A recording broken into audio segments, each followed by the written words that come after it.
Hello Blues, I hope you're well, having a good week so far. Welcome to the latest edition of the Manchester is Blue podcast and also our YouTube channel. We talk about all things City from this week and next week, going into detail about the City-Chelsea game, Pochettino leaving Spurs and how that will affect City and the potential players that we'd like to get from there. We talk about City's revenue increase of last year, and we also have loads of really good fan questions come through. It's a good 55 minutes this, so I hope you're interested and I hope you like it. If you have any questions, please do get in touch with us, and we hope you like what you listen to. Thanks so much.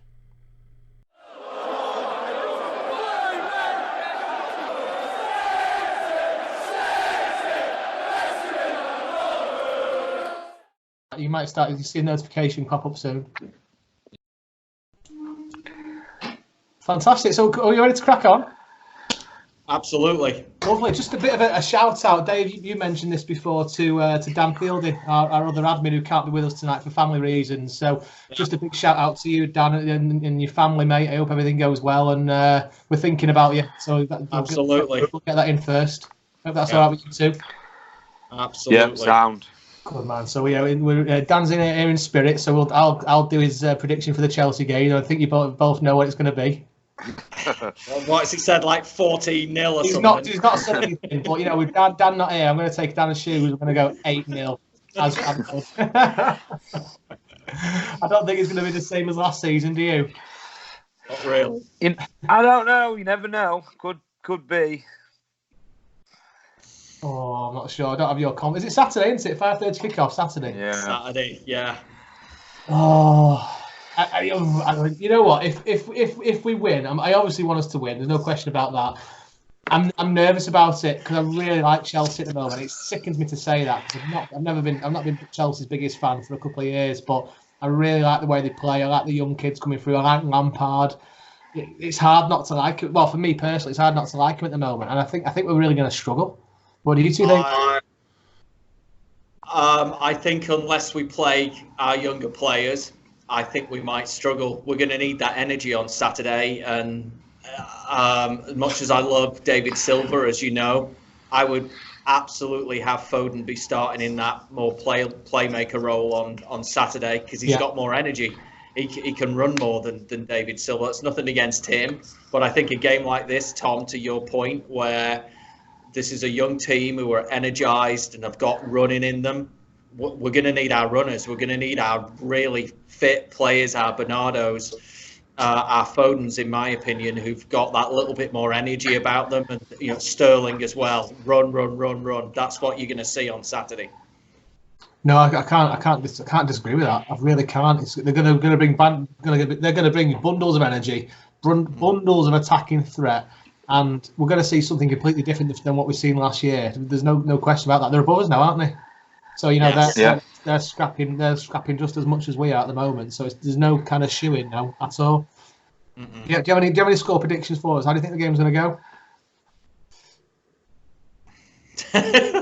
See, this is if you'd have asked this at the start of the season or something, I think we all would have said immediately, "Oh, we're going to batter them."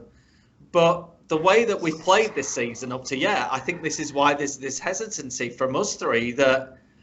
You don't know which Manchester City are gonna show up. Yeah. And if we don't have the running on Saturday, if we play like we did against Liverpool, we lose the game. It's as simple as that. And that striker threat that they have, how are we going to cope with that on Saturday? I can't see it. Chelsea are going to score. That's without doubt. It's whether we can get. It's whether we can score more than them, and I'm not sure if we can at the moment. The only thing I'd think, and I love Super Frank, Man City legend, just getting that in there for Chelsea boys, but I'm hoping it's coming up against Pep Guardiola. Now, is that the first world-class manager he's come up against in this league? Do you know what I mean? I don't know. I think if we put it on him, like you said, Dave, runners and that, and we go at him, I think we'll get some. I'm more than confident we'll get some. But I think Bernardo, is he not suspended, Bernardo? He's suspended for this, yeah. A couple of people just give me the Dave changing his mind quickly. Yeah, he's suspended, isn't he, for the one match? So, like I say, and do you know what? It's typical City. He's just coming into form, isn't he? He's just getting back into his rhythm of last year, and now he's sitting it out. Even more so for Foden to come in, though, on the back of him. Yeah, true. But like sometimes international break hinders us, but I think it came at a good time for us. Like a week away, and then coming back this week might be the old City we see. Might be, might not. Mm. So I'm nervous. Yeah, I'm nervous about this. I'm nervous. And are we gonna? Did Aguero go on duty with Argentina, or is he still dropped from the squad? He scored as well. He went with Argentina and he scored. But Jesus missed another penalty. Did you see it? Penalty. Yeah. Oh. What's happening? What's he doing? Just take him off penalties, like at club and national level. We'll just take him off them. Oi, Dave, we said that though. We all wanted him to take one at Anfield last year, didn't we? Yes, we did. Yes, we did. Fair point. I think I'd prefer to take one, to be honest with you, at the moment. That's my chance. Yeah. Just Stuart Pearce it into the top corner. Yeah. That doesn't. I've forgotten about Bernardo. Oh my gosh. I think I might take a draw on Saturday, if I'm being totally honest. The pessimist in me is taking a score draw. Yeah. Yeah. No. I think we're going to beat them. I think Chelsea's got as much weaknesses as us. They are. One day they're brilliant, next they're not. I think we'll be too much for them. If Raheem, Aguero are on form, Rodri's come back. I mean, he played for Spain over the weekend. Looked sharp for them. Yeah. So Stones may be a bit sharper. I don't know. But it's the same again. What's our back four going to be? Who would you play? The back four's the enigma we're having, isn't it? I think I'd stick with Walker. I'd go Walker, Stones, Fernandinho, and Mendy at the back four. Be Chelsea. It's a strong one. Yeah. But like you say, or even bring Cancelo in as a bit more pace, but you still got me being more pessimistic than I were earlier. We're starting this off on a real negative, haven't we? I should be bouncing up and down, but this goes on to what I was saying a few weeks ago. I don't feel that positive vibe about City this season. I don't feel like, oh, come on, Gungo, we can go and smash anyone. I just don't feel it. I don't see it. I don't know why, and it's affecting my mood when I'm trying to predict City scores, City games. I don't know what it is. I just don't know what it is. I'm hoping we go out there and sign of intent for December, go and absolutely smash 7 bells out of them, and then we'll be looking at December thinking, right, come on, who's next? Bring it on. Let's have a good crack at him. But I look at the league table and I think to myself, we're not helping ourselves at the minute. No. Not done great. Early goal. If we get an early goal, I think we'll roll them over. That early goal. When that early goal's not coming, that's when we're struggling. And I think Kevin De Bruyne has been a bit off the boil creatively, in my personal opinion. But I do think we've been missing Sane. A lot of times, Sane would have done something in these games. We can't deny it. His pace. Yeah, so, agreed. Yeah. But, I don't know. Like I say, that if we get first goal, we'll roll them over, I reckon. It's interesting, isn't it? Because we see we've had quite a few questions come through, so thanks for everyone to this. And we've had one from Tony Curry on Twitter about Jose coming back into the league. What's your thoughts on that? And can you see that as a good thing or a bad thing for City? I feel you'll take it, Dave. I feel bad for Pochettino. I mean, I don't know what Spurs are looking for. I think I posted somewhere yesterday that unfortunately that there's 18 teams who are so far behind City and Liverpool right now. I don't know what Levy's expecting. It's going to take a long time to catch up. Pochettino is an absolutely fantastic coach. Am I glad to see Mourinho back in the league? I guess so. but I don't like his brand of football. And I don't think Spurs fans are going to like his brand of football. I mean, they're already saying that they don't want him there. So it'll be interesting to see maybe if he's a little bit of a while away from the game, he's changed his philosophy a little bit. I doubt it. And very much. Yeah. No. Spurs are like City. They like playing. The fans want to see attacking, nice football, and that's not Mourinho's style. He's a defensive manager. So I think the bonkers getting rid of Poch. I mean, Tony followed it up with a really good hypothetical question. And I already know the answer to this. If Pep walked tomorrow for whatever reason, would you look at Pochettino for the manager? Yeah, I would. Yes. I would. I wouldn't have any hesitation with saying yes. Because you're looking at Madrid, looking at United. Why not City as well?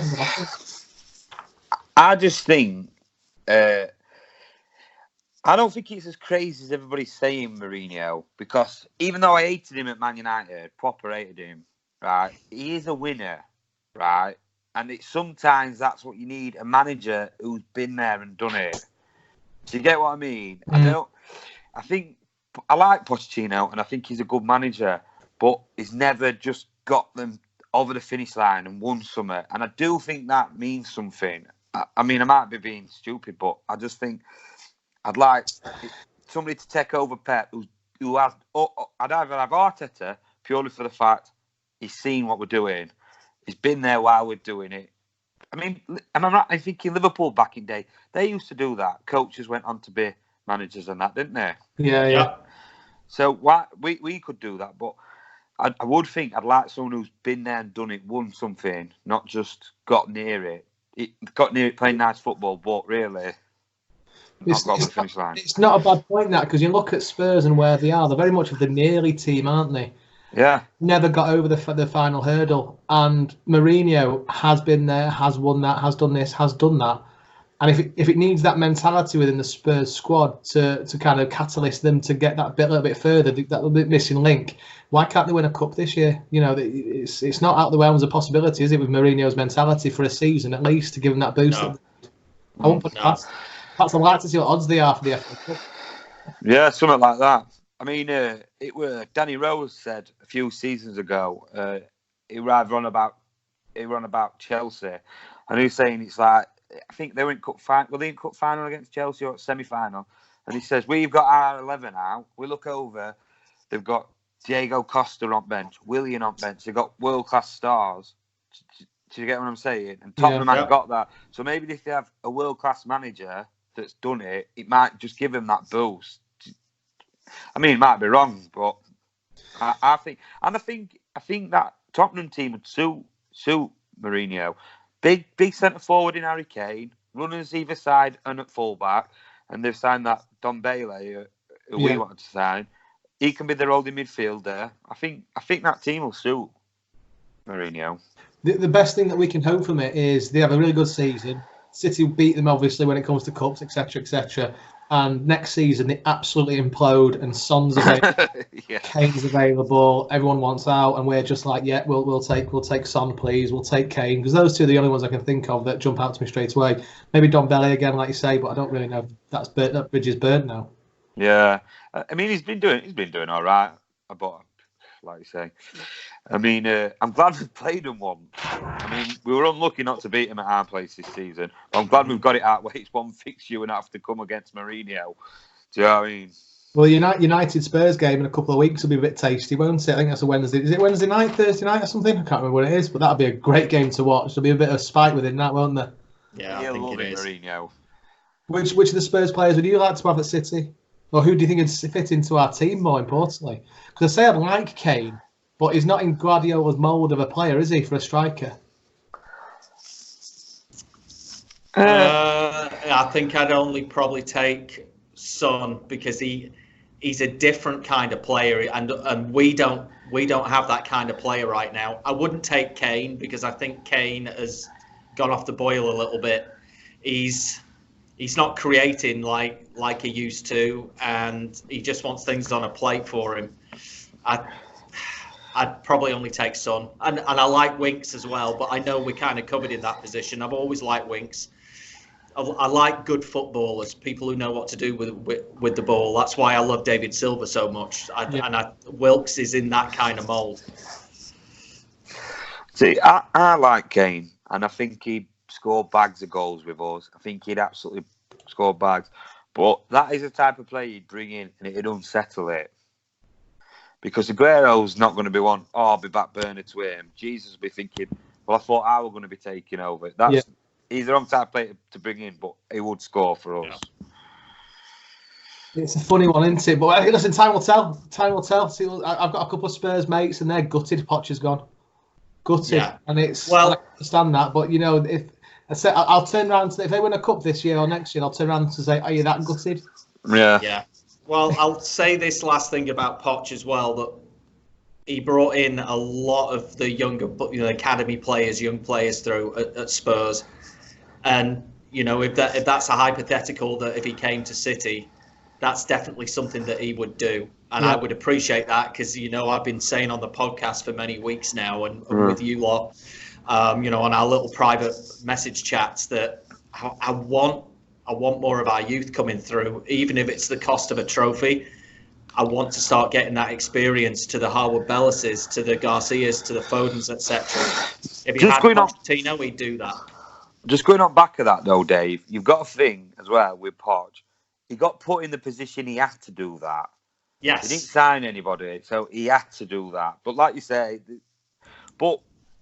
them youth players, would I have any of them at City? Like you say, Winks. I couldn't really think any of them's done anything outstanding like that. With Kyle Walker-Peters, he's just gone off map, hasn't he? So, like I say, it's a hard one, isn't it? It's hard to say. Yeah, I wouldn't like to be put in a position where if Pep leaves and Arteta comes in, they go, right, you can't sign anybody. I wouldn't like to be in that position, but... It's a funny one, isn't it? It's a funny game, this one, isn't it? You just never know around the corner. Did you guys think about City will be beating United's financial prowess this year? Did you read about this? City's about time. I'll read out about this. Man City posted record revenues of £535 million in the 18-19 season, according to the annual report. Financial results show a 7% rise on last year's figures. And the Premier League champions this year will rise again because of a lucrative new deal with #sports business. So I don't know whether they're... So it's Puma, that, I think. That's Puma, yeah. Is that who sports business is? 650 million, yeah. It's phenomenal, isn't it?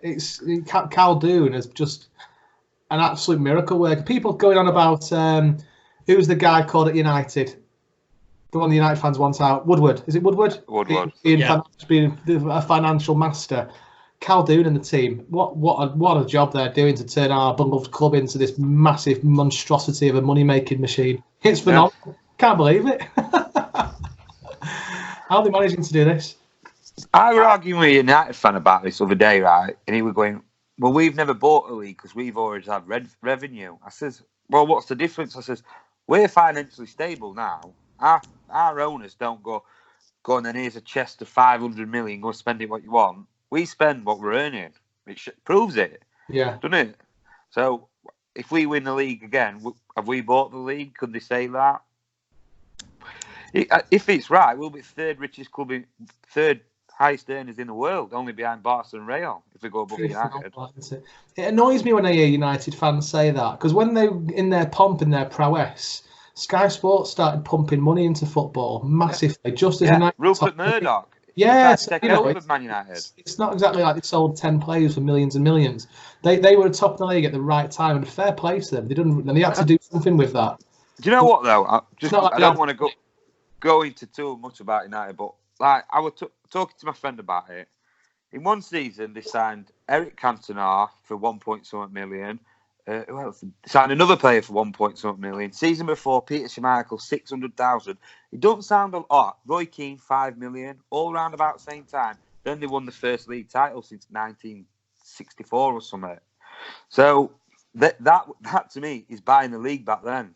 Isn't it? 5 million for Roy Keane. Yeah, he's a brilliant player, brilliant captain. But that was outstanding amount of money. Absolutely. In comparison.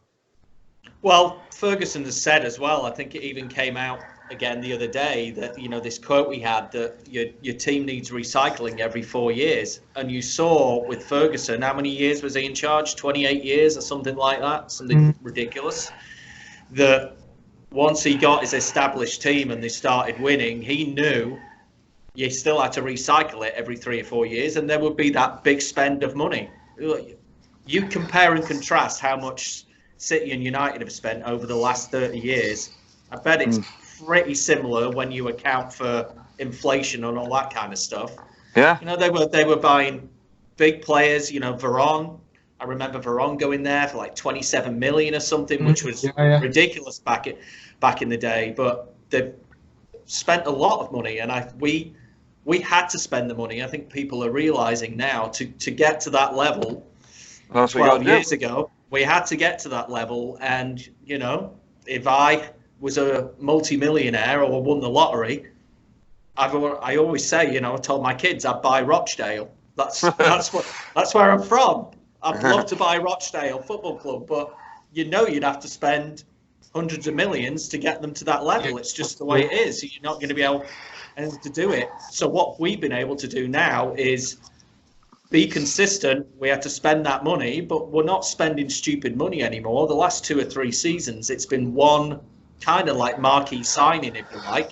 Yes. And it's still not been 130, 150 million like Liverpool have done. It's been 60. What was Rodri? 65 million.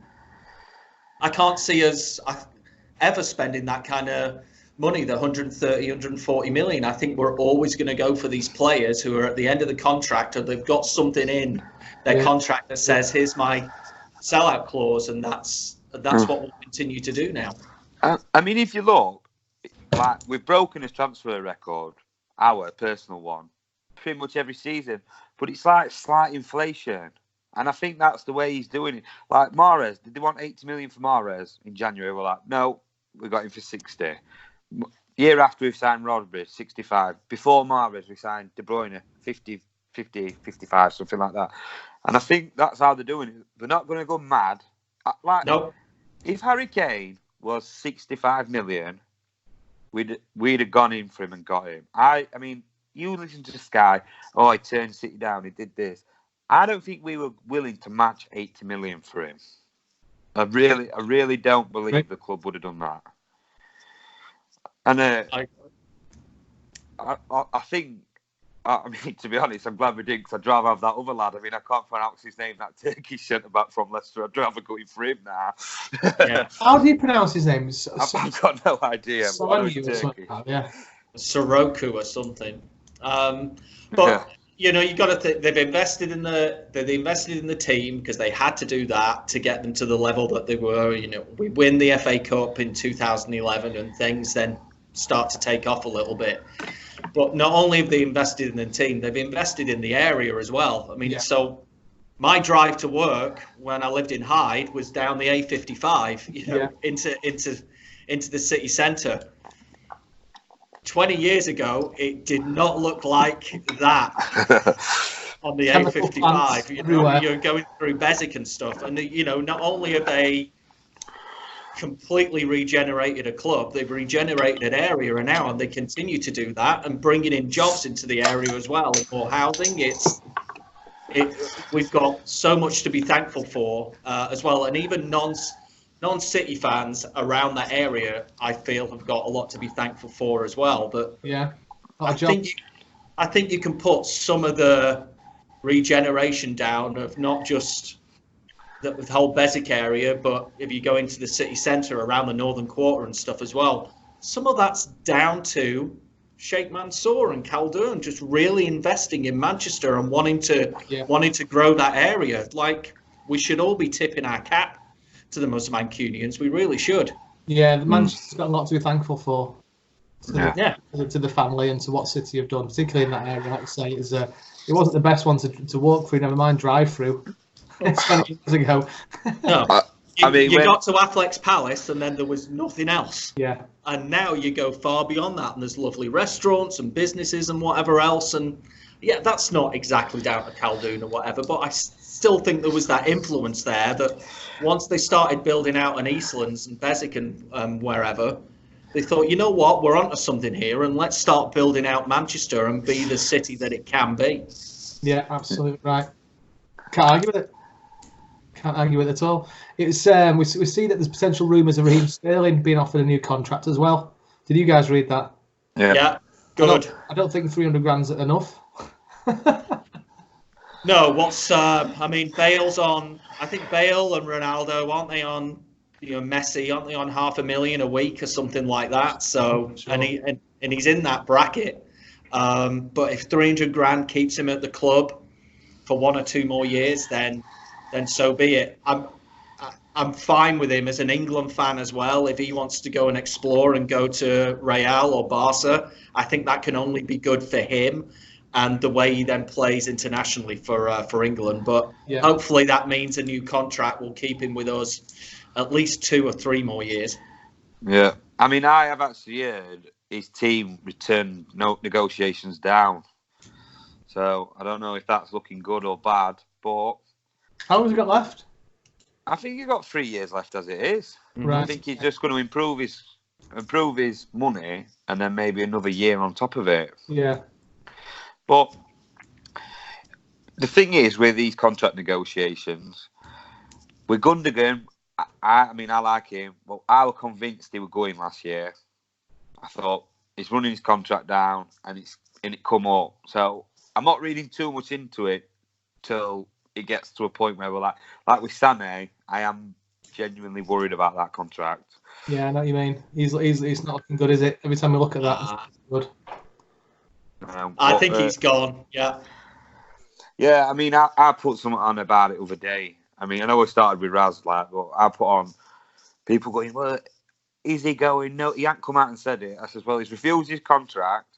He refused to go to our doctor. He went to Germany and Bayern Munich's doctor instead. And he hasn't signed a contract. I said to you privately, if he were going to stay, he'd have signed his contract before he got in. As soon as they're injured, he'd put pen to paper thinking, I'm going to make 80 grand a week, sat on my arse. Yeah. Yeah, can't tell you. It's funny because Danny Carey messaged us basically saying, very similar to what we're after here. If Leroy Sané goes to Bayern, what player would City have to buy to match Sané or better him? And there's been rumours, haven't there, about is it Kingsley Coman? It's part of the deal, yeah. So for me, and I was looking into his stats a little bit before the call because it's been all over the media. This Mikel Oyarzabal. I'm glad you tackled that, Dave. Yeah, is that right? Do you have a translator into Dave, please? Oyarzabal, yeah. So he is 22, and he has already played for Real Sociedad, 151 games, and scored 38 goals. Okay. So, and I think he's one, isn't he? That, as Dan was pointing out before, that he's got a contract, a sell-on fee. So that's maybe something that City are doing now, and they started that with Rodri. That, well, he's a great player. We're going to go in and nip him because if we match what his buyout clause is there, and he wants to come to us, then he'll come. And with those kind of statistics already, what is he? So last season he was 41 appearances and 14 goals. Come to City, work with the best coach in the world, he'll be another Sané. I can see that being a like replacement. I've actually watched highlights of him, and he moves like Sané. I know it sounds daft, but he does play very, very similar, and he's the same build and everything. So, yeah, I think we're City. We get linked to everybody, but there's always one consistent one that nobody's really heard of. Like Rodri, we got linked with Rodri for ages. Nobody really knew who he was, and that's usually the player we're going for, isn't it? Yeah. I think he would fit in incredibly well. I mean, if you look at how old he is, and he's already played that many games for Real Sociedad. He's played for Spain U18, U19, U21, and the full team. Scored goals at every level. This just look for me like a tailor-made player for City under the current management. He scored on weekend, actually. I checked Spain. He did score on weekend. I'm going to have to do... What was his name again? Oyazabal, so it's Oyarzabal. I'm going to have to ask you to send me that. Yeah, I wouldn't know how to say it in a million years. I think he's got a very good reputation. I think it says here as well that he's played for the Basque Country as well, so that could be a really good relationship, so to speak, with Rodri, who's kind of coming from that part of the world as well. And I've always wondered what kind of influence players have with their manager over buys. You know, would Pep Guardiola go to Rodri and say, "Look, tell me what you know about Oyazabal. You know, good player," because he's obviously played with him at all these different levels. He's played with him, you know, when he played for Atletico Bilbao against him. He must know quite a bit. I've always been interested to know how much stock managers put in their players' opinions of players. Very well said, pal. He needs a bit of research then, by the sounds of it. Need to get a couple of him off. Thank God for Wikipedia. Absolutely. Yeah. What would he do without it, eh? Yeah. Just want to give a bit of a shout out to an old City manager, ManCity, who is absolutely ripping up international football at the minute. Have you seen 10 out of 10? Yeah. Absolutely. Phenomenal. Fully deserved. Absolutely phenomenal. Somebody put the other day who was one of the biggest architects in City's success, and it's got to be him. You know, as him or Pellegrini. And I think ManCity, for what he did for us and what the journey he took us on. He's well loved at Manchester, isn't he? Let's face it. He's him in his scarf. I still wear my scarves like that now. Mancini, though, he did it when we weren't very good. Not many managers. He you know what? I wouldn't want to get on the wrong side of him. He's just getting, but he did it. It were hard to get that group of players together and do what he did. Not many managers are able to do it, would they? So, but I'm buzzing for him. And when it was his birthday last year, he put a picture on with Man City shirt on, didn't he? Saying, thanks for all birthday wishes and that. Yeah, I think he is loved, and I agree with Dan. So, you know, when they did their pre-season training here at the Nike headquarters all those years ago, that was basically the one coach or player I was absolutely too afraid to go and speak to, because he just had this mindset. You could tell he had this mindset. This is before we'd won the FA Cup, so this is pre-season that he had been told you were going to win something this season, and he had those players just rocking every training session I went to. You know, I told you I met Gary Cook, and I had my son with me, and he was 3 at the time or 4 at the time, and Gary Cook says, "Well, who's your favourite player?" And you know, so my son Alfie says it's Adebayor. So immediately Gary Cook just walks onto the training field with me and my son, and you know, have pictures taken. That's amazing. Mancini gave me and my boy absolute death stares. Like, what the hell are you doing on my pitch while I'm trying to train these players? Amazing. And, you know, Adebayor was kind of, you know, laughing it off a little bit, but he was properly pissed off. And I was there for 2 weeks watching so many training sessions, and the number of times I saw Mancini just lose it with a player. Company, he had a right go out on a number of occasions that Dan's right. You would not want to get on the wrong side of that bloke. He is tough. It's phenomenal. It's funny as well. Adebayor, he's very flighty, isn't he, as well? So I bet he would have loved the opportunity to have got off the training pitch and take some photographs. So I can understand why that. It's probably out of all the players that needed discipline, he was probably the one who needed to be on the pitch more. So if Italy won European Championship next year, I would not be surprised at all. They've always been good defensively, but they're now in Italy who's actually scoring goals for fun as well, and that rarely happens. So really good. How England are favourites is absolutely beyond me. When you've got Belgium, Italy, France, Germany in there, it doesn't make any sense. British media for you. Yep. Just media to get us excited. Just one more thing about Mancini before we move on. Do you know with the Tevez thing at Bayern Munich and that? Yeah. It looked bad at the time, but how many managers would have melted under that? How many of them would have lost dressing room? He didn't lose dressing room. Granted, Tevez went off and did his thing, came back, arguably won us league. But how many managers had just lost dressing room then? He didn't. Nobody else went AWOL. Nobody else came in press flagging him off. That took some guts out. Yeah, you're right. Oh, Tevez, what a player. Oh, God, love him back now. I would love him back. Yeah. Oh. He's in the brackets of like your Paul Dickoffs and your Walsh. Just a little terrier, just at ankles, chipping away. Oh, brilliant. But he bagged skillful free kicks. He had a lot. Yeah, he had everything. And that's why Ferguson, said what he did. Because he knew when we signed Tevez that there was going to be trouble. Yeah, he knew it. But the welcome to Manchester will never die. Oh, that's good. That into me. Whoever worked in our marketing team to do that needed a pay rise that week. Yeah. Absolutely fantastic. You see the smoke coming out of United fan ears. That was brilliant. Oh, that week in work as well. I had it on the screensaver at work. That's what Gary Cook's team were doing. That's when we were funny back then, doing stuff like that. But now we're a bit too PC with it all, aren't we? Yeah. Oh, I love that. Are you about to move on to a couple of fan questions? We've got a couple tonight. Yeah.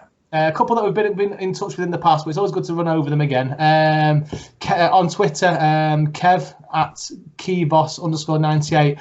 Do you think Jesus will leave soon? There's been plenty of rumours. Honestly, no, I don't think he will. I think he's here for the long term until Aguero moves on and he's going to take over the stewardship, and then we'll bring somebody else in underneath him. What do you think? Who's going to buy him? Who's going to buy him? Is anybody queuing up to buy him? I personally don't think so. Where have the rumours come from? What are the clubs? Well, that's what I mean. I can't even think of a rumour. I've just heard he's not happy, but there's not like the Sane. Bayern Munich's openly going, oh God, I'll have him. I mean, Jesus is a bit like him and Firmino are very similar. They're probably not going to score you 30 goals a season, but they're going to create a lot, be mischievous. That's their job.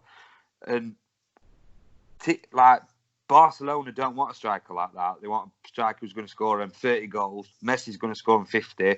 And whoever's on the other side is going to score them 30. That's how they play. But I like Jesus, but I don't think he'd be going anywhere. I don't think the club will accept less than they paid for him.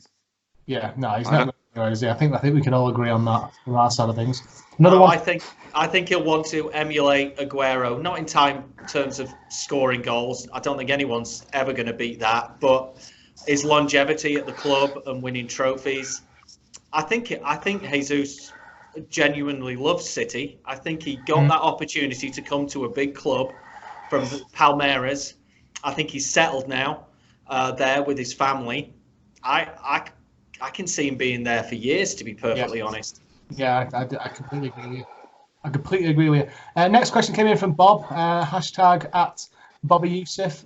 Do you think our form this year is to do with the numerous injuries, therefore lack of rhythm, or is it created because of obviously managers not being there at the peaks, like for example, company leaving, for example? Is it because we've not got the right stewardship at the back and managing the team on the pitch? So it's not helped, but I think it's a bit of both. We certainly don't have the leadership. I think Dan and our other Dan has said the same thing over the last few weeks. But how are you going to replace a leader like Company is not easy. But yeah, injuries have not helped. Do we want Fernandinho playing at the back? No, of course we don't. But that's the way it is right now. I think it's those two things, and I said last week as well, I think our tactics are coming into question a little bit as well, and I think that's a reason we're struggling a little bit this season. Is we're being found out a little bit with the formation, with the tactics that we are using during games, and now we need to start thinking of different. With the players available, we need to think of a different way of how we can set up against teams. Yeah, can't argue about that. What do you think, Joe? I think you couldn't really write it. We've lost Company, massive player, massive dressing room. We then lost Laporte injured, but it's not like I like Stones and Nico. Like I say to you lads, they have been servants to this club. But like Stones and Nico, what's chances they were both going to be so out of form? And so, do you know what I mean? They've just not been. So, all right, yeah, we've had Laporte injured. We couldn't predict that. But you couldn't predict that Stones and Laporte were going to have a bad season to both of them. Maybe one of them, you might think, God, he's going to drop a few mistakes. We've had both of them out of form. It's properly... I don't think you can solely put blame on Pep for not replacing him, because he couldn't have said that. If Laporte had stayed fit all season and Nico dropped a clanger, get Stones in for a bit. Do you know what I mean? And then, Nico thinks, I'm going to have to fight for my place. I'll come back better. But it's like they're not even bothered. It's like they're both out of form. They're thinking, well, I'm going to play, aren't I? So, yeah, it has upset his rhythm, but I think you can't just say that company leaving. It was unheard of what's really happened in it. Yeah, bit of unorthodox into the way it's been, isn't it? Yeah, as I say, it's a few things that have happened, and who do you Chelsea lose John Terry. They don't have that massive leader anymore. City lose company. It's how do you replace players like that? Rags had Kane. You're so influential, not just on the pitch, but in the dressing room and with that relationship between the players and the manager as well. You heard Micah Richards speaking this week about those fines and how company. I'm liking to think that Micah Richards was actually being a bit tongue in cheek, because he was kind of a little bit rude about company, and that he was a bit of a headmaster, and you didn't want to get on the wrong side of him or anything. But maybe that's probably what they needed, and it's kind of what City need right now. We need someone who's going to tell them to pull the finger out the arse and start playing the way that we know that they can. That was the 6 at 5 Live podcast, that wasn't it? I listened to that yesterday on the run. It was like taking stuff out of his locker, like for his all his notes out of his locker and stuff like that, all the fine stuff. So yeah, I know where you're coming with that. And I can't see any of the City players currently being that type of organised person at the moment, which, does it come hand in hand? Yeah, probably. Doesn't help. That person will come again, though. We'll get a captain of a similar quality again, I'm sure of that. I think that's going to be Foden. I really do. I think he's already got a little bit of a voice in the dressing room with being that local lad. I think the more we play him, the more experience he gets, the more comfortable he gets in that role. I think he could be City captain for 10 years. I really do. We said at the start of the season, though, didn't we? Who's going to be the new captain? And we all assumed it'd be Silva, Aguero, maybe De Bruyne. But, I mean, Silva and Aguero, Man City legends. But are they going to give you a bollocking? Do you know what I mean? Nope. Aguero, fantastic goal scorer. Don't think he speaks lingo very well. I mean, when you watch that, All or Nothing, seems like a bloke keeps in centre himself, really. Now, is that who you want as your captain? You want that company rallying all lads with one league lads straight to the pub, getting in amongst fans? That's an English captain.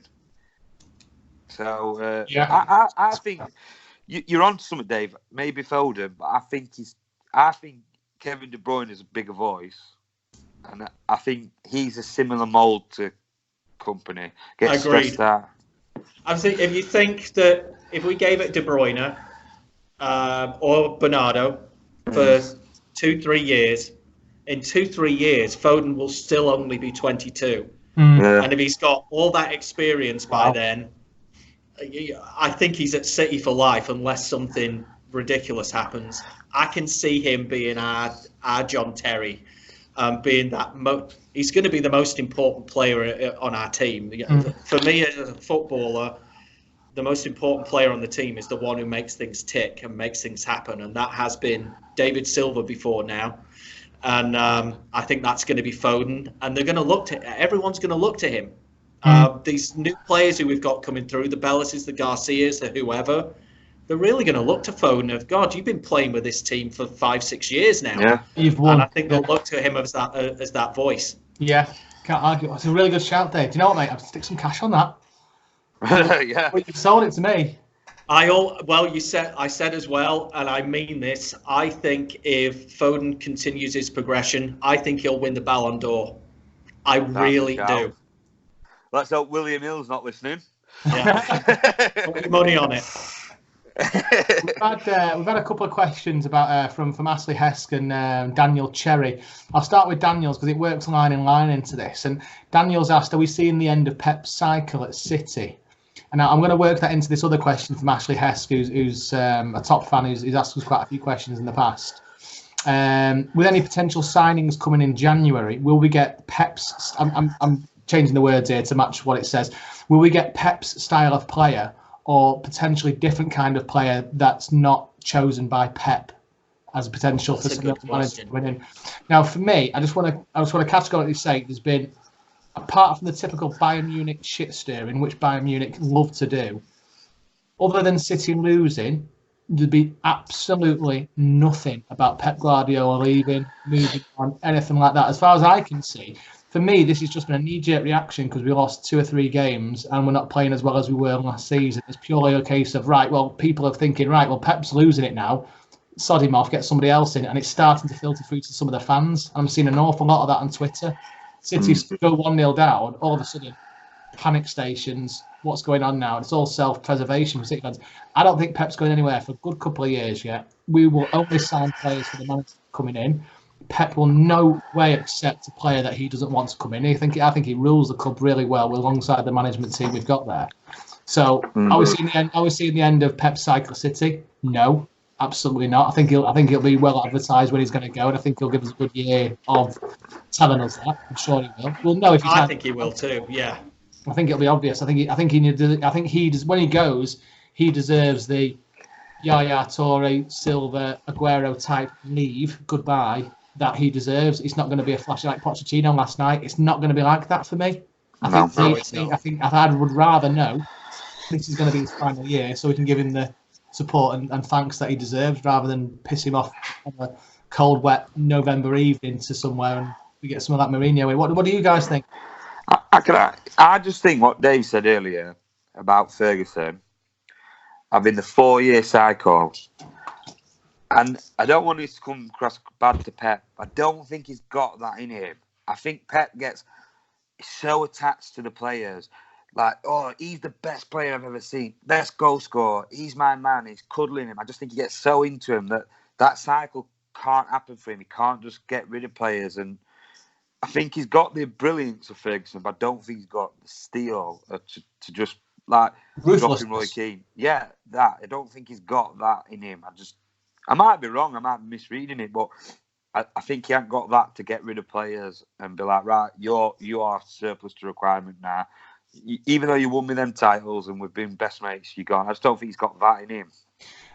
When's he been in that situation? When's he been in that situation to having done that? He's always leaves, doesn't he? 3 years. If we get to the team now, the City team now, the players that are leaving, so next year we've got Silva, Aguero's going to leave in a couple of years. To what you're saying, I understand what you're saying there. The only way we'd be able to counter that and go against it is if Pep was to stay for another 5 years, maybe. Has he got 2 years left on his contract? Not sure. I think it's 2 at the moment. So yeah, it's this season and another season. Well, I've read no matter what, he'd see his contract out, he wouldn't leave before it. But like you're saying though, this might be a transition year. He knows Aguero, Silva's leaving, already lost company. Nico's obviously coming to end naturally. So maybe he might think, oh yeah, I'll buy some more players and start again. And he had to just go get rid of him. Yeah. Like I say, I might be completely off boil. He might be ruthless. Well, you might not be the only person, Dan, because there's a lot of people asking that. We've had Simon Thomas on Facebook ask a similar question. Are we in a bit of a transition with certain players? Do we need to spend big next summer to replace Silva, Aguero, and Sane? Obviously, regards to the rumours. One, we're not going to spend big. I can never see City spend big. We've covered that point already, and I think we've already replaced Silva, and I think we've already replaced Aguero. We've got now, so it's, who's going to replace them guys? They're the next one we need to be looking at. We're never ever going to do what we did under Mancini and Pellegrini and spend hundreds and hundreds of millions of pounds. We're not going to do it. We're thankfully at the stage now where we're kind of like a bit more like Barcelona and Real Madrid, where you have your one marquee signing that you need, that you get once or twice a year.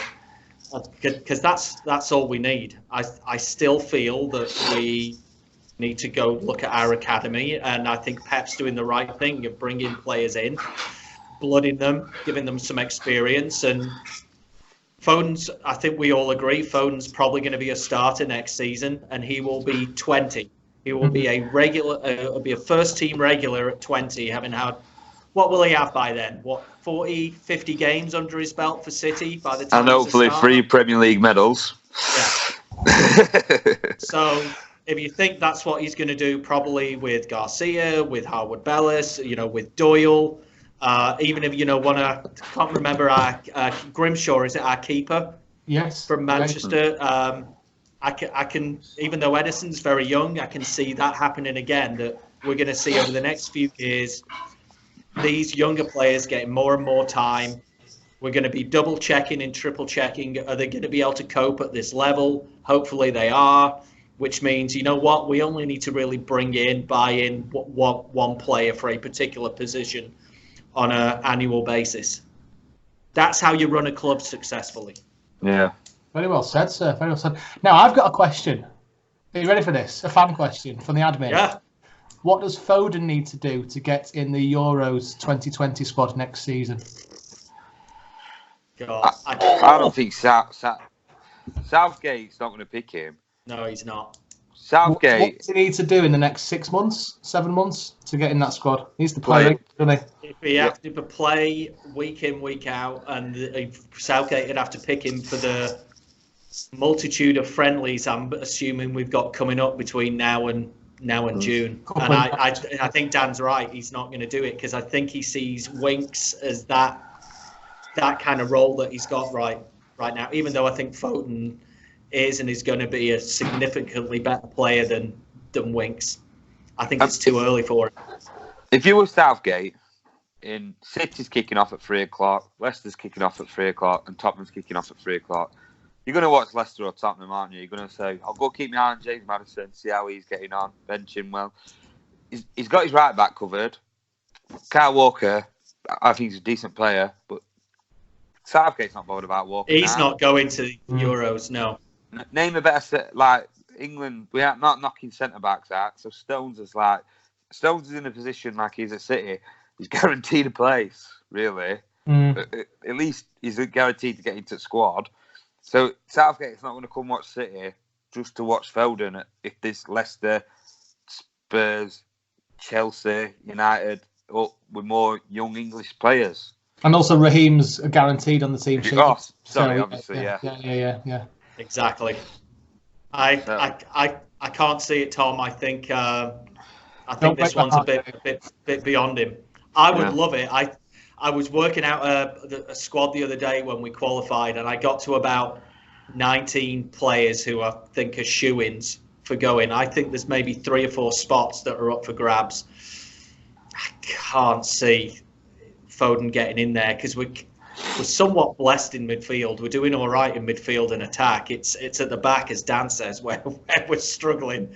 And it'd be interesting to see who he picks. I mean, I think you've got, for me, I would have Alexander-Arnold right back. I'd have Gomez, and I actually probably would have Stones in the middle, and I'd have Chilwell on the left. As we're always saying, Stones plays well when he's playing with a better player than him in the centre. I really rate Gomez. I feel bad for him that he got that injury for Liverpool and he's not really fought his way back in. But my God, if Klopp wants to sell him, I'd have Gomez in a heartbeat. I think he's fantastic. I know a lot of Liverpool fans that I'd have him over Lovren every day of the week as well. Yeah.